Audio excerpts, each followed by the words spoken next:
Hi అండి, welcome back. ఈరోజు అయితే ఒక కేక్ రెసిపీతో మీ ముందుకు వచ్చాను. ముందుకి న్యూ ఇయర్ ఉంది కదా, సో ఈ న్యూ ఇయర్కి ఇంట్లోనే చక్కగా వెనిలా స్పాంజ్ కేక్ అనేది ప్రిపేర్ చేసుకొని ఈ న్యూ ఇయర్ సెలబ్రేషన్ చేసుకోండి. ఎవరైతే నా ఛానల్ కొత్త వాళ్ళు చూస్తున్నారో ప్లీజ్ లైక్ చేయండి, షేర్ చేయండి, నా ఛానల్కి అయితే సబ్స్క్రైబ్ చేసుకోండి. ఇప్పుడైతే ఈ వెనిలా స్పాంజ్ కేక్ ఫ్లఫీగా స్పాంజీగా ఎలా చేయాలో ఈ వీడియో చూద్దాం రండి. ముందుగా ఇక్కడ నేను ఈ కేక్ కోసం 1 కప్పు వరకు మైదాని తీసుకున్నాను. మైదాని ఒక జల్లెడలో వేసుకోవాలి. వేసుకున్న తర్వాత ఇందులోని 1 టీ స్పూన్ వరకు బేకింగ్ పౌడర్, 1/2 టీ స్పూన్ వరకు బేకింగ్ సోడా వేసుకోవాలి. ఇక్కడ బేకింగ్ సోడా అంటే అందరికి తెలిసే ఉంటుందండి, వంట సోడా అనమాట. ఇందులోనే 1 పించు వరకు సాల్ట్ అని వేసుకోవాలి. మీకు ఒకవేళ సాల్ట్ అవసరం లేదంటే మీరు స్కిప్ చేసుకోవచ్చు, జస్ట్ ఆప్షనల్ ఇది. వేసుకున్న తర్వాత బాగా జల్లించుకొని తీసుకొని పక్కన పెట్టుకోవాలి. ఇప్పుడు వేరే ఒక బౌల్లోని 1/4 కప్పు వరకు ఇక్కడ బటర్ని తీసుకోవాలి. మీ దగ్గర ఒకవేళ బటర్ లేకపోతే మీరు ఇదే ప్లేస్లోని 1/4 కప్పు వరకు ఆయిల్ అయినా తీసుకోవచ్చు. తీసుకున్న తర్వాత బీటర్తోని 1 నిమిషం పాటు బాగా బీట్ చేసుకోవాలి. మీ దగ్గర బీటర్ కూడా లేకపోతే మీరు మిక్సర్ అయినా తీసుకొని బాగా బీట్ చేసుకోవచ్చు. ఇప్పుడు నేను చేసే ఈ కేక్కి క్వాంటిటీకి అంటే 1 కప్పు మైదా క్వాంటిటీకి ఇందులో 4 ఎగ్స్ అనేది ఇందులో యాడ్ అవుతుందండి.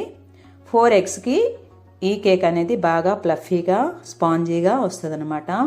సో ఇది కలపడంలో కూడా మనము చక్కగా ఎంత బాగా కలిపితే, ఎంత బాగా బీట్ చేస్తే కేక్ బ్యాటర్ అనేది అంత స్పాంజీగా అంత ఫ్లఫీగా వస్తుంది అనమాట. 4 గుడ్లు వేసిన తర్వాత మళ్ళీ బీటర్తోనే ఈ విధంగా ఒక 2 నిమిషాల పాటు బాగా బీట్ చేసుకోవాలి. ఇది బాగా బీట్ చేసిన తర్వాత ఇందులో ఏ కప్పుతో అయితే 1 కప్పు మైదా తీసుకున్నామో అదే కప్పుతోని 1 కప్పు వరకు షుగర్ పౌడర్ని వేసుకోవాలి. నేను ఈ కప్పుతోని 3/4 కప్పు షుగర్ని మిక్సీ జార్లో వేసుకొని పౌడర్ చేసుకుంటే 1 కప్పు వరకు షుగర్ పౌడర్ వచ్చింది నాకు. సో ఇవి ఒక్కసారి వేయకుండా ఒక 3 పార్ట్స్లో వేసుకుని అంటే 3 సార్లు కొంచెం కొంచెం వేసుకుంటూ బీటర్తో బీట్ చేసుకోవాలి. ఒక్కసారి వేసుకుంటే అక్కడక్కడ లమ్స్ అనేది ఉండిపోద్ది అనమాట.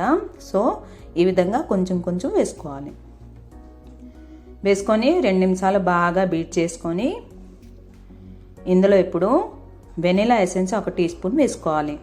మనం ఇందులో ఎగ్స్ వాడాం కాబట్టి వెనిలా ఎసెన్స్ వేయకపోతే ఎగ్ స్మెల్ బాగా వస్తుందండి. వెనిలా ఎసెన్స్ వేసిన తర్వాత మళ్ళీ ఒకసారి బాగా బీట్ చేసుకొని ముందుగా ప్రిపేర్ చేసుకున్న మైదా పిండిని ఇందులో ఇవి కూడా 3 పార్ట్స్గా వేసుకుంటూ కలుపుకోవాలి. 3 పార్ట్స్ అంటే కొంచెం కొంచెం వేసుకుంటూ 3 సార్లు వేసుకొని బాగా అప్పుడప్పుడు ఆగుతూ మధ్యలో బీటర్తో బాగా కలుపుకోవాలి. చూడండి, క్రీమీ టెక్స్చర్ అయితే వచ్చింది కదా.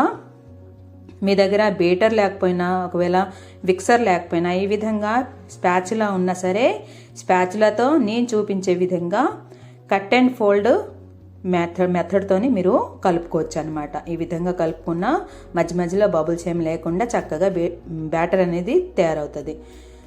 అవి పక్కన పెట్టేసి ఇప్పుడు ఈ విధంగా కేక్ టీన్ ఒకటి తీసుకొని, మీ దగ్గర కేక్ టీన్ లేకపోతే ఏదైనా స్టీల్ బాక్స్ అని తీసుకొని 1/2 టీ స్పూన్ ఆయిల్ కానీ బటర్ కానీ వేసుకొని అప్లై చేసి ఇందులో 1 టీ స్పూన్ వరకు మైదా పిండి ఈ విధంగా స్ప్రింకిల్ చేసుకోవాలి.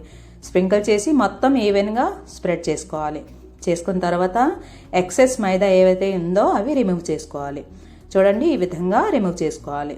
చేసుకున్న తర్వాత ఇందులోనే నా దగ్గర బటర్ పేపర్ ఉంటే బటర్ పేపర్ నేను కరెక్ట్గా కట్ చేసి తీసుకున్నాను. మీ దగ్గర లేకపోతే మీరు స్కిప్ చేసుకోవచ్చు, డైరెక్ట్గా అలాగే మీరు కేక్ బ్యాటర్ అనేది వేసుకోవచ్చు. ముందుగా తయారు చేసుకున్న కేక్ బ్యాటర్ని వేసుకొని ఒక 3 సార్లు ఈ విధంగా ట్యాప్ చేసుకుంటే మధ్యలో ఉన్న బబుల్స్ అన్నీ కూడా పోతాయి అన్నమాట. ఇప్పుడు ప్రీ హీట్స్ కోసం చూడండి, ఈ విధంగా ఎడల్పు పాత్ర ఒకటి తీసుకొని మధ్యలో ఒక స్టాండ్ పెట్టి దీనికి కరెక్ట్గా సరిపడా మూత పెట్టి ఒక 5 మినిట్స్ వరకు ప్రీ హీట్ చేసుకోవాలి. చేసుకున్న తర్వాత మధ్యలో స్టాండ్ మీద మనం ముందుగా ప్రిపేర్ చేసుకున్న కేక్ టీన్ అయితే పెట్టుకోవాలి. మధ్యలో పెట్టుకున్న తర్వాత దీన్ని మూత పెట్టి ఈ కేక్ తయారవడానికి 35 నిమిషాల నుంచి 40 నిమిషాల వరకు టైం పడుతుందండి. చూడండి, కేక్ ఇప్పుడు అయిందో లేదో ఒక నైఫ్తోనే ఈ విధంగా గుచ్చి చూస్తే నైఫ్కి ఏం అంటకపోతే ఇది కేక్ పూర్తిగా కుక్ అయిపోయినట్టు అనమాట. సో స్టవ్ ఆఫ్ చేసి పక్కకు తీసి బాగా చల్లారనివ్వాలి. ఇది బాగా చల్లారిన తర్వాత ఒక నైఫ్తోని సైడ్స్ ఎడ్స్ ఈ విధంగా సెపరేట్ చేసి ఒక ప్లేట్లో తీసుకోవాలి. ఈ విధంగా తీసుకున్న తర్వాత బటర్ పేపర్ అనేది బాగా రిమూవ్ చేసుకొని టర్న్ చేసుకొని మీరు ఏదైనా క్రీమ్ ఉన్నా విప్పింగ్ క్రీమ్ ఉన్నా లేకపోతే చాక్లెట్ స్ప్రెడ్ ఉన్నా మీ ఇష్టం అండి. లేకపోతే చాక్లెట్ అనేది తీసుకొని డార్క్ చాక్లెట్ ఇంట్లో మెల్ట్ చేసి దాని మీద వేసుకొని మీరు తీసుకోవచ్చు. నా దగ్గర డ్రై ఫ్రూట్స్ ఉంటే ఈ విధంగా సన్నగా తరుక్కొని వేసుకున్నాను. ఇప్పుడైతే వెనిలా స్పాంజ్ కేక్ రెడీ అయిపోయింది. మీకు ఒకవేళ నచ్చినట్లయితే ప్లీజ్ లైక్, షేర్, కామెంట్ చేయండి. మరిన్ని వీడియోల కోసం నా ఛానల్కి అయితే సబ్స్క్రైబ్ చేసుకోండి. ఈ కేక్ రెసిపీని మీ ఇంట్లో ట్రై చేయండి. అలాగే ఎలాగొచ్చింది అనేది నాకు ప్లీజ్ ఫీడ్బ్యాక్లో షేర్ చేసుకోండి. అలాగే బెల్ ఐకాన్ని యాక్టివేట్ చేసుకొని ఉంచుకోండి. ఎప్పుడైతే నేను కొత్త రెసిపీస్ కానీ కొత్త వీడియో కానీ నేను అప్లోడ్ చేస్తే మీ వరకు వెంటనే వస్తాయన్నమాట. సో ఇంకొక కొత్త రెసిపీతో కొత్త వీడియోతో మీ ముందుకు వస్తాను. అప్పుడు వరకు బాయ్.